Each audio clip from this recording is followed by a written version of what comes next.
I am Alexander Hamilton, former Secretary of the Treasury. I've spent my years helping this nation and became the architect of the structure of the department.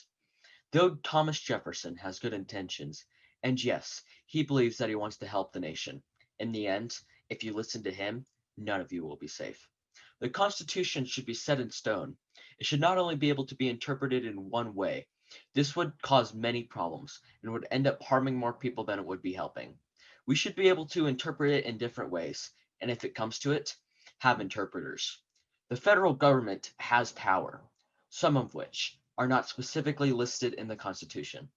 For example, the National Bank was not in the Constitution, but I interpreted the statement Congress must do whatever necessary and proper to mean a bank is necessary. We do in fact need it, and it is proper because other governments have done it before, where otherwise we would not have the power to do this. The federal government should be the powerful, the strong, the head of the house. Other smaller states in this country need to follow the laws, even if they disagree with them. This is not to say, however, that they cannot add on to these laws, as long as they don't contradict the ones already in place.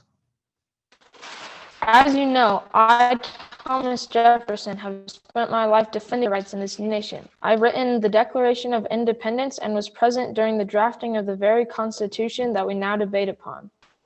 I have worked my hardest to ensure that our beloved republic does not morph into tyranny through the ways of the Federalists.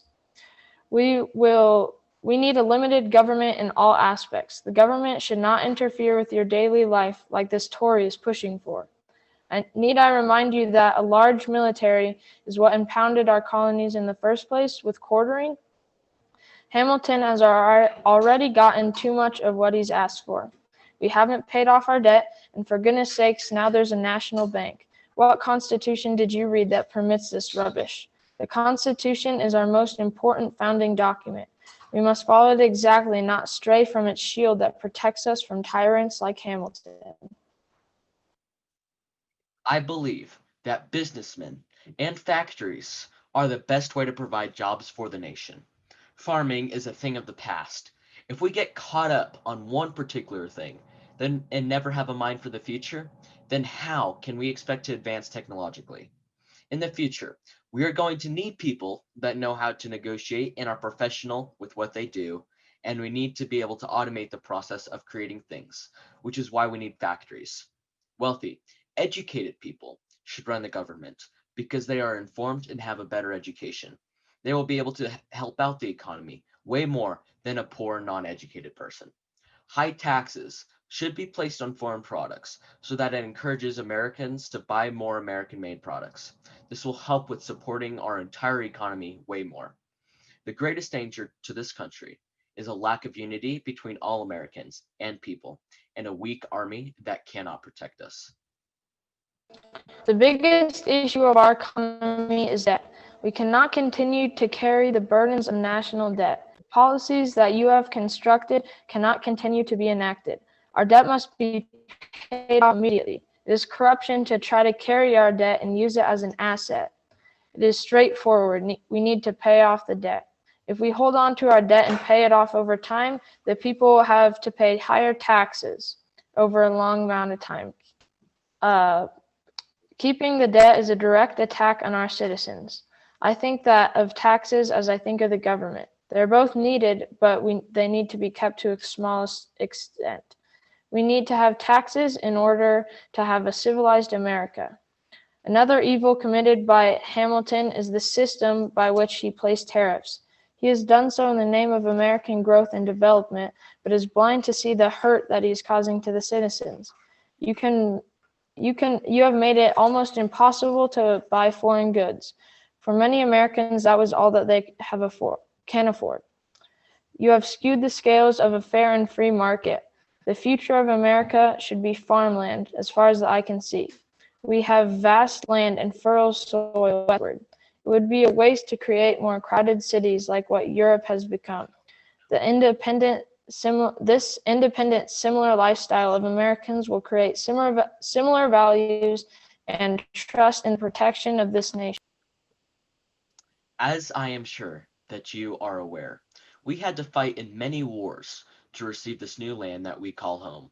Who is to say that we won't be attacked again or go into battle? I strongly believe that we should have a strong, healthy military that is ready to fight at all times. Unlike Thomas Jefferson, who thinks that we should have a small military and that only those who volunteer to fight, with no background or training, may I add, should be able to be called upon when necessary. If we are attacked by the enemy, we won't have time to prepare. We can't rely on volunteers to fight. I won't force anyone to fight and serve this country. I am all for volunteers. However, it would be beneficial to have a military do the primary job, where soldiers train to be ready for the moment when we are attacked, to be ready at a moment's notice. Then, if some people want to volunteer and they aren't too young or will not be a drag, then they can join us as well. Furthermore, Afghanistan, Iraq, and all of the other countries that are struggling and are unsafe to the citizens is a weight on us. These countries are unsafe to everyone around them. And if we have a citizen that is running away to come to America where it is safe and they are actually a spy, then it becomes unsafe for everyone here as well. That is why I would propose, with our strong military, we should continue to fight and help out those other countries until those countries become safe. It is the common people who should speak for the country, not money-corrupted elitists who seek to thrust our nation into war for profit. The common people, those that our nation was founded upon, understand that we cannot have a large and consistent military. This would make us more prone to enter war when not necessary. It gives advantage to officials that seek to turn forces against the people. Imagine the fear of those suppressed by their own military. This cannot happen. A small military would lessen the influence of the federal government, only making us enter war when necessary, whereupon brave men would volunteer to protect our values. Foreign relations are a very difficult topic to speak on. Our involvement in the Middle East needs to end, despite terrorism in the area. We must try to limit our involvement in foreign wars that don't have anything to do with our nation. This brings me to the point of the French Revolution. We must support the revolutionists for this one reason. They're in the scenario that we were once in, fighting for the same ideals that we are, fighting for freedom from an oppressive monarchy. We do not desire, did we not desire help when we were in their stage? We can be the help for them. We can bring to life another country of freedom. I hope that you will be able to see this the same way that I do. As I have stated earlier, I feel as though it is plain to see that the military should be kept strong and ready to fight at all times. That businessmen and factories are the best way to provide jobs for our nation. Wealthy, educated people should run the government since they are more informed, though this could change or have exceptions. The Constitution needs to be elastic, meaning it can be used and interpreted in different ways. We should continue to fight in Afghanistan, Iraq, and all those other countries until those countries are safe as well. The federal government should be strong to ensure the power of the whole country. High taxes should be placed on foreign products so more people buy American-made products to support our economy more. States are required to follow federal laws, even if they disagree with them.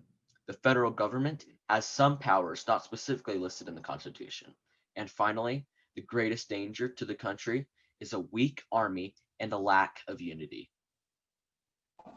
Through the many dangerous statements that have been stated earlier today, it is plain to see that the future of our nation is under threat from the Federalists. Hamilton shows support for a large federal government that would without doubt oppress the average citizen, where I and the Constitution support a small federal government that respects the rights of the individual states to govern themselves, so that the government over each person is tailored to their needs. And the official with the most power over them is not a president picked by electors, but rather a representative that's picked by them. He supports a large military and never-ending wars, while I support conflict only when needed. He thinks that we should not pay off our debt and raise taxes and tariffs. He believes that the future is where there's a hierarchy of factory workers and elitists. Is that not the future that we have just fought off? I will make sure that there is a future where every man is equal, like our Constitution says. The Constitution is the future, not a new era.